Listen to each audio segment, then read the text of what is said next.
നമസ്കാരം. ഇന്നത്തെ 10 പ്രധാന വാർത്തകളിലേക്ക് സ്വാഗതം. ഒരുമയുടെയും സാഹോദര്യത്തിന്റെയും ഉത്സവമായി ഇന്ന് തിരുവോണം. ലോകമെമ്പാടുമുള്ള മലയാളികൾ പൊന്നിൻ തിരുവോണത്തെ വരവേൽക്കുകയാണ്. ഇത്തവണ മലയാളി ഓണം ആഘോഷിക്കുന്നത് മുണ്ടക്കൈ ദുരന്തത്തിന്റെ അതിജീവന ഓർമ്മകളിൽ. ഓണാശംസകൾ നേർന്ന പ്രധാനമന്ത്രിയും രാഷ്ട്രപതി.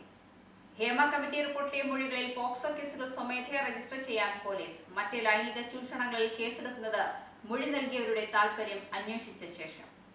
PV അൻവറിന് പോലീസിലെ വിവരങ്ങൾ ചോർത്തി നൽകിയതിൽ ഉദ്യോഗസ്ഥർക്ക് പങ്കുണ്ടെന്ന് പ്രാഥമിക രഹസ്യാന്വേഷണ റിപ്പോർട്ട്. 2 SP-മാരും 1 DYSP-യും നിരീക്ഷണത്തിൽ. ശബരിമല റെയിൽപാത യാഥാർത്ഥ്യമാകുന്നു. ചെങ്ങന്നൂർ പമ്പ അതിവേഗ പാതയ്ക്ക് റെയിൽവേ ബോർഡ് അന്തിമാനുമതി നൽകി. 6450 കോടി രൂപയുടെ പദ്ധതി ഈ സാമ്പത്തിക വർഷം തന്നെ നിർമ്മാണം തുടങ്ങും.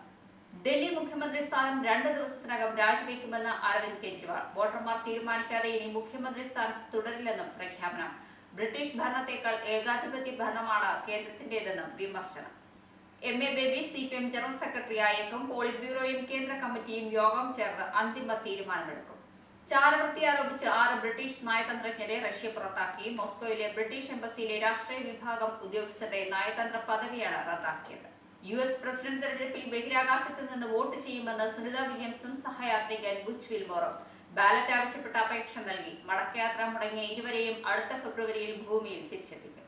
കടവും കുടിയേറ്റവുമായിരിക്കും ശരത്കാലത്ത് ജർമ്മനി നേരിടുന്ന ഏറ്റവും വലിയ വെല്ലുവിളികളെന്ന റിപ്പോർട്ട്. താമസക്കാർക്കും ബിസിനസ്സുകാർക്കും നികുതി ഇളവ്, സാമ്പത്തിക വളർച്ച തുടങ്ങിയ പദ്ധതികൾക്കായുള്ള ധനസമാഹരണത്തിൽ പ്രതിസന്ധിയിലാണ് രാജ്യം. ISL 11ാം സീസണിലെ ആദ്യ മത്സരത്തിൽ കേരള ബ്ലാസ്റ്റേഴ്സ് പഞ്ചാബ് FC പോരാട്ടം ഇന്ന്. വിജയത്തിൽ കുറഞ്ഞതൊന്നും ആരാധകർക്ക് നൽകാനില്ലെന്ന് ഉറപ്പിച്ച് കേരള ബ്ലാസ്റ്റേഴ്സ്. ഇന്നത്തെ 10 പ്രധാന വാർത്തകൾ ഇവിടെ പൂർണ്ണമാകുന്നു. Anand TV mobile app download ചെയ്ത് സൗജന്യമായി ആസ്വദിക്കും.